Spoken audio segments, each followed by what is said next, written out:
đôi khi đó cứ miền càng như thôn thiên mình đi càng như miền càng như miền mình đi rồi có miền thôn thiên và nó không ăn việc muối cứ thời miền là năng càng như miền tập phục bào bì na tầm đồ trái kháy trái có tôi sẽ buông tầm đồ đó vì ai tập lọc tiền thì tôi chẳng khó biệt mình tích khó hệ đá và càng như miền bảy miền rọt ba một cái là cái thô bây giờ em pinในរន្តរភាពការងារយ៉ាងពីមុខតំណែងនៅក្នុងរចនាសម្ព័ន្ធគ្រប់គ្រងនិងមុខតំណែងនៅក្នុងមុខតំណែងវិជ្ជាជីវៈតើពីនឹងវាមិនហើយប្របខណ្ឌខមានប្របសម្បត្តិប្រមាណកប្រមាណគោប្រមាណប្រជុំមានប្រមាណប្រភេទ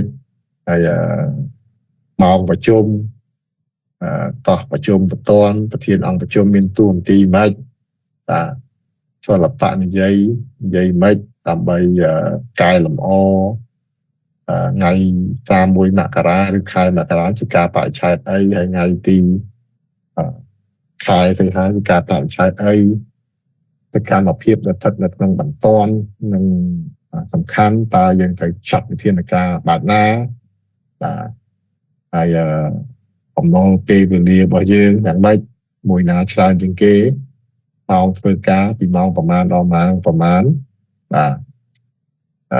រៀបចំផែនការចាត់តាំងអនុវត្តដោះស្រាយកត្តាចៃដន្យមួយណាសំខាន់ជាងសូចនាកមួយនេះខ្ញុំឲ្យជាអីទៅខ្ញុំសួរសូចនាកមកវិញនឹងជាស្អីគេទទួលឯកសារបែបណាគេមិនទទួលឯកសារបែបណាត្រាមូលប្រើមិនពណ៌អីហើយបោះរបៀបម៉េចអត្ថលេខាចុះនៅណាអត្ថលេខាខ្លីចុះនៅណាអក្សរកាត់ហើយយើងសរសេរនៅលើលិខិតហ្នឹងតើយ៉ាងម៉េចរបករបាយការណ៍សជនសេចក្តីជួយដំណឹងពាក់មេដៃតាមមេដៃរបស់យើងដែលយើងបានគឺគេឲ្យមកយើងគឺមានមេដៃព្យួរនិងមេដៃនិងបារ៉ែតនៅលើឯកសណ្ឋានការងារគឺយើងពាក់តែបារ៉ែតទេយើងអត់ពាក់មេដៃព្យួរផងបារ៉ែតផងទេហើយនៅលើឯកសណ្ឋានធំយើងពាក់មេដៃព្យួរហើយមេដៃយើងពាក់នៅលើទី2ទោះជាឯកសណ្ឋានអីក៏ដោយគឺនៅលើទី2ទាំងអស់លើកលែងប្រភេទមេដៃមួយចំនួនដែលជាព្យួរឬក៏ពាក់ឈៀងតែប៉ុណ្ណោះអញ្ចឹងគេមិនអាចពាក់បារ៉ែតផងមេដៃព្យួរផងទេគ្រប់ឯកសាររយៈពេលតម្កល់ឯកសារឯកសារខាតនិងកូពីលោកខ្ញុំឲ្យឈ្មោះលិខិតបទដ្ឋានអីមួយទៅតើសេវឈ្មោះរបៀបម៉េច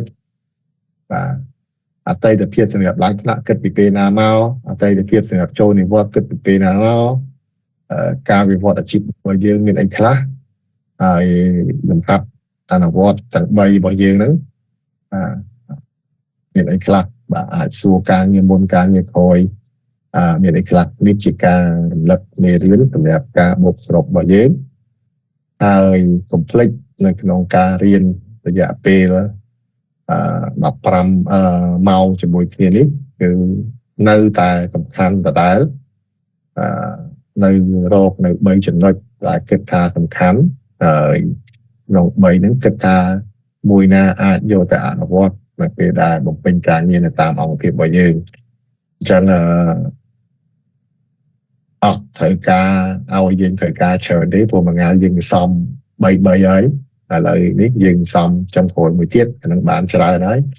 យ៉ាងហោចណាស់ក្នុង15ម៉ោងហ្នឹងក៏ត្រូវរកបាន3ហើយគិតថាមួយណាយកទៅអភិវឌ្ឍស្ថាប័នរបស់យើងតែប៉ុណ្ណឹងហើយបើមានជាសំណួរសួរ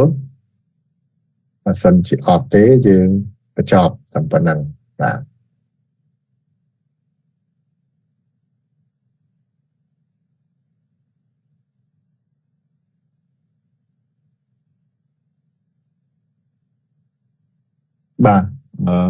ដោយ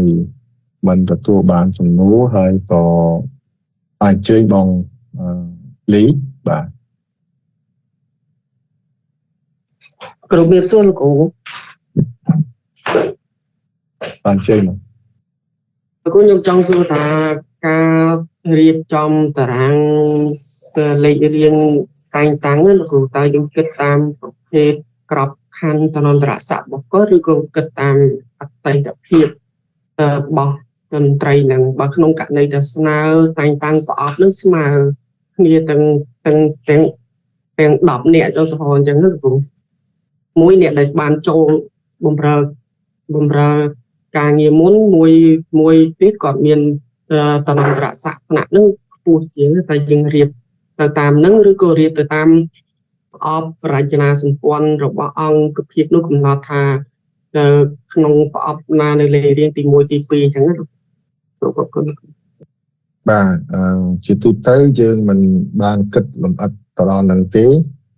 ក៏ប៉ុន្តែយើងត្រូវបែងចែកទៅតាមប្រភេទនៃអង្គភាពរបស់គាត់អញ្ចឹងឧទាហរណ៍ថាយុឋានកយុឋានខយុឋានកអញ្ចឹងយើងញែកយុឋានកខកអញ្ចឹងយើងយកយុឋានមួយមិននិយាយក្នុងយុឋានមួយវាមានអនុប្រធានយុឋានអញ្ចឹងអ្នកដែលមានអនុប្រធានយុឋានវាមាន3នាក់ទៅ4នាក់បាទអញ្ចឹងនៅក្នុងហ្នឹងតើគេរៀបលំដាប់ទី1ទី2ទី3មិនបើសិនជាការតែងតាំងរបស់យើងហ្នឹងជាលក្ខណៈថ្មីតែម្ដងឬក៏ជាការតែងតាំងឡើងវិញនៅក្រោយដែលក្រសួងស្ថាប័នរបស់អ្នកទាំងអស់គ្នានេះក្នុងការរៀបចំរចនាសម្ព័ន្ធថ្មីត្រូវការតែងតាំងឡើងវិញ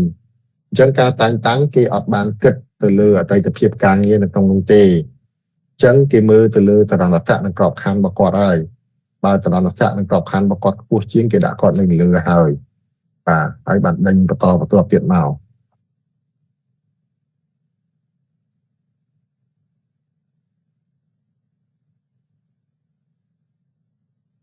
គ្រប់អរគុណលោកគ្រូទទួលបាទ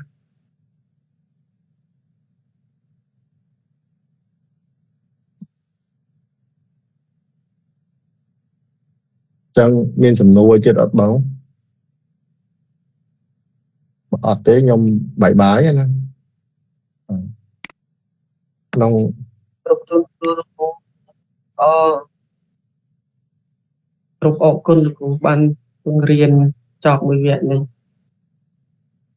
បាទអញ្ចឹង